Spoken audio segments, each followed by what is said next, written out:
huling Biyernes bago mag-Semana Santa, ilang bus station ang ininspeksyon at pati mga bus driver sinuri kung nakainom bago pumasada. Saksi si Rafi Tima. Mahirap nang madisgrasya ngayong Semana Santa.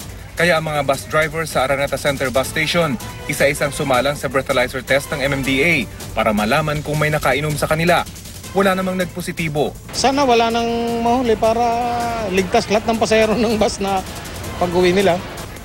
Ininspeksyon din ng mga bus station para matiyak na tama ang singil at maayos ang bus units.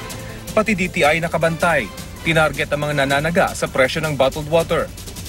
Para mas maraming makabiyahe ngayong Holy Week break, suspendido muna ang number coding sa Holy Wednesday, April 1 at sa Easter Monday, April 6. Gayon din sa April 9, araw ng Kagitingan.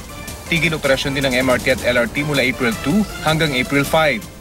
Ang Pasig River Ferry naman, mula March 30 hanggang April 5, walang operasyon.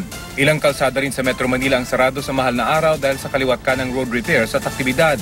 Pero dahil nasa probinsya o hindi lalabas ng bahay ang marami, maluwag na trapiko ang inaasahan sa Semana Santa. Sa mga aakyat sa Baguio City, maghanda na sa traffic dahil siyam na kalsada roon ang sabay-sabay na inaayos ng DPWH. Sususpindi naman daw ang mga yan sa Holy Week. These projects were bid out as November and December. This project should have started late January and early February. Inaasahan ding daragsain ng Boracay ngayong Semana Santa. Kaya ang mga kumpanya ng Roro nagdagdag na ng mga barkong bibiyahe sa isla. Sa ngayon, naka-heightened alert ng TNT sa Luzon at Visayas habang full alert naman sa Mindanao. Ako si Rafi Tima, ang inyong saksi.